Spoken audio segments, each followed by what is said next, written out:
Hello and welcome. This is Bree Stedman, host of Own Your BS, the podcast, where your negative head talk and the bullshit stories you tell yourself become irrelevant, and solution focus creates a path of emotional confidence, clarity, and control.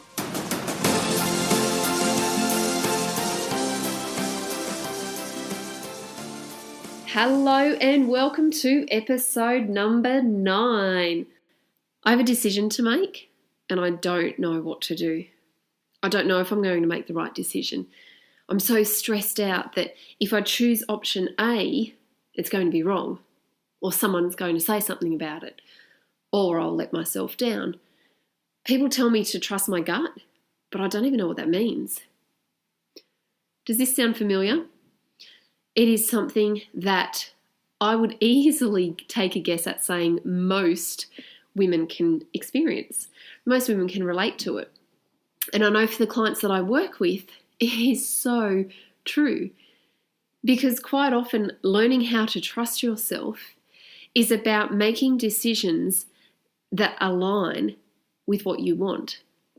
Now that sounds really easy, but if you don't know what you want, then how can you make a decision to align with that? This is what I want to explore with you today.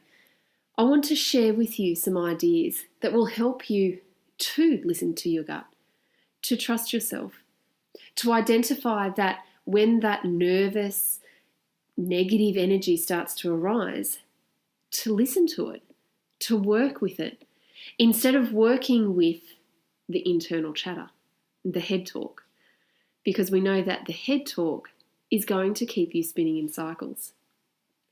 So, I encourage you now to think about a decision that maybe you've got coming up, maybe you've been putting it off, or maybe you've just been ignoring it because it feels easier to just keep doing what you're doing, even though what you're doing is not really making you happy or satisfied. I want you to think about what that decision might be. It might even be useful to write it down on a piece of paper. In fact, throughout this podcast, I'm going to encourage you to keep a piece of paper handy and to start working through my suggestions, because decision making doesn't need to be as difficult as we perceive it to be, particularly when we get out of our heads and come back to what is more natural for females, and that is your heart and gut space. So, before you can possibly move into making a decision with confidence, you need to know what drives you, what lights you up, what motivates you.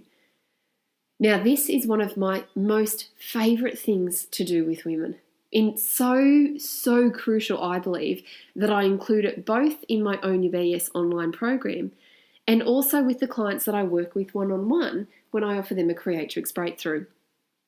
It has everything to do with your values. But this is not the traditional way of thinking about your values, because commonly when we think values, we think of things like love and trust and integrity and honesty. And although these are important and they certainly act as guideposts for decisions that you make, they're quite intangible.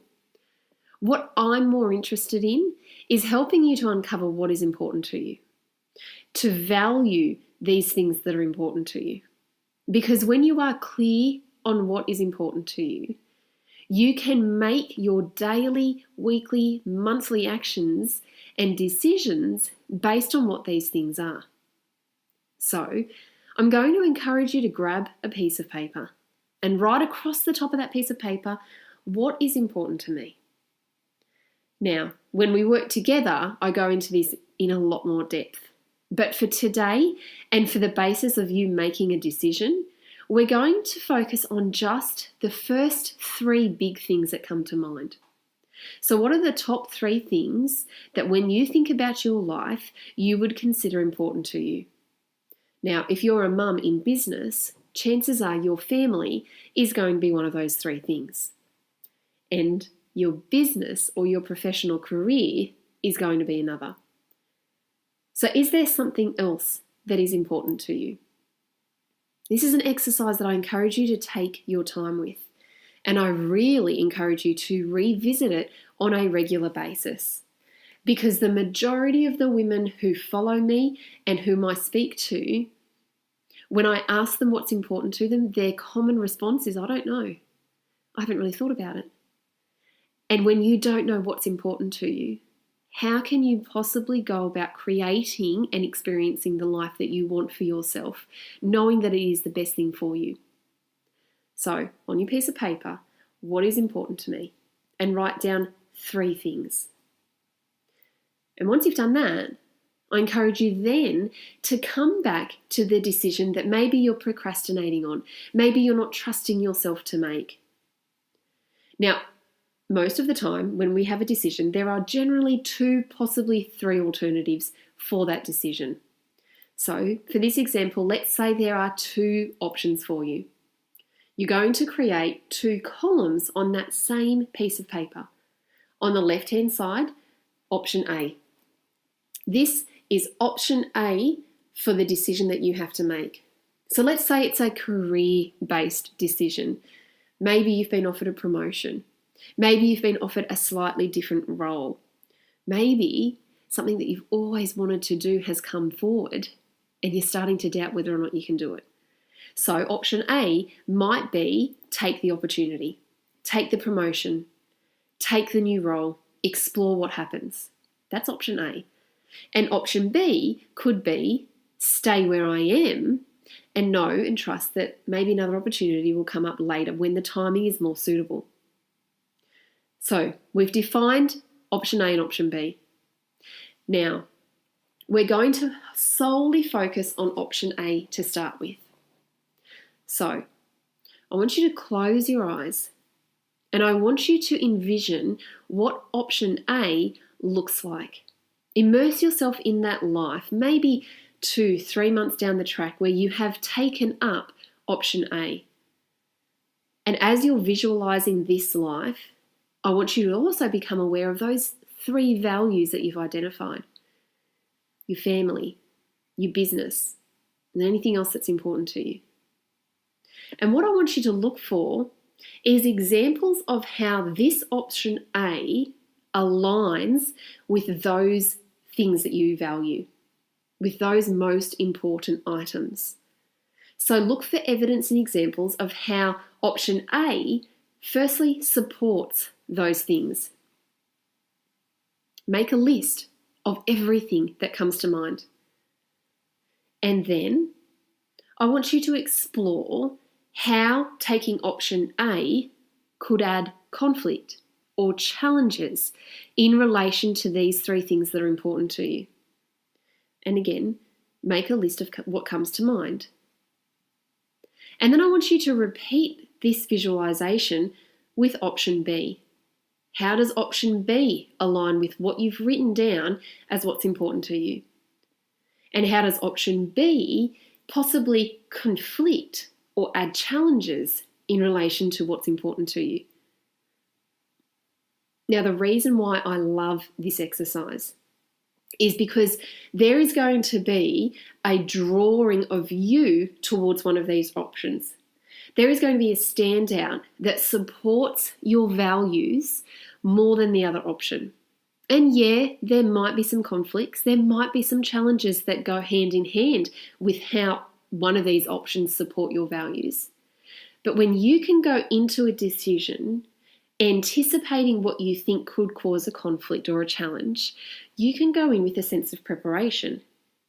And if the conflict is less than the alignment and the support and the acknowledgement that that option provides to your values, then it's going to give you a sense of peace and confidence to make that decision, knowing that for right now, based on what's important in your life, this is a good choice for you.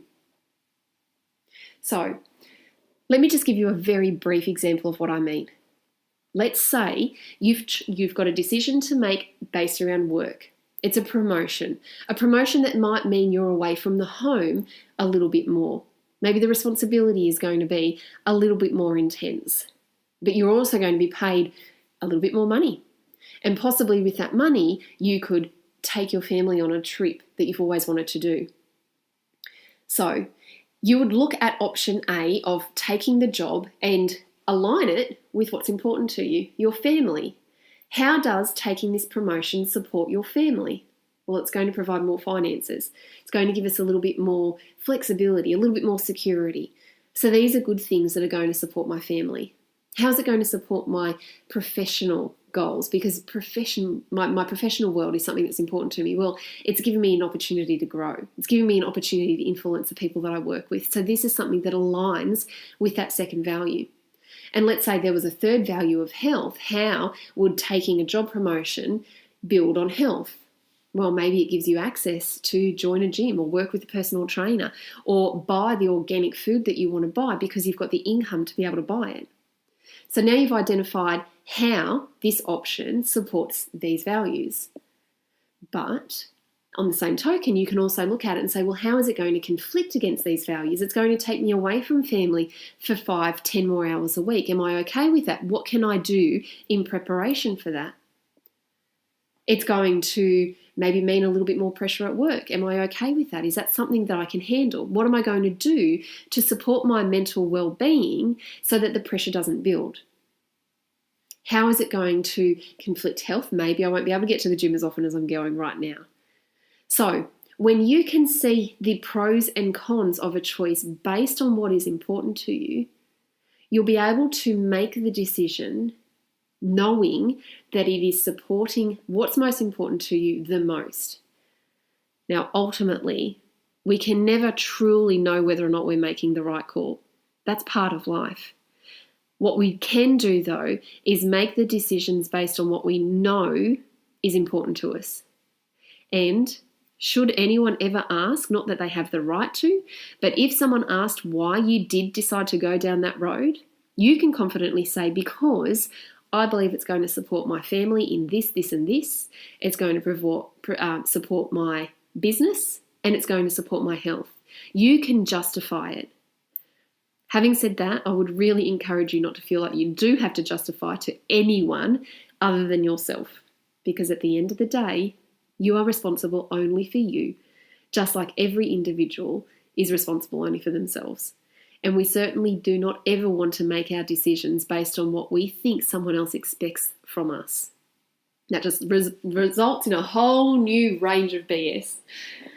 Anyway, that's one of my most favourite activities to share with clients to help them to make a decision that they are comfortable making. And I hope that it helps you. I hope that it helps you to minimise the doubt and the nerves and the fears that come from making change. More importantly, I hope it inspires you to make the change that you've been wanting to do, that you just haven't followed through with. Thank you so much for joining me for this episode of Own Your BS, and I look forward to connecting with you again next week.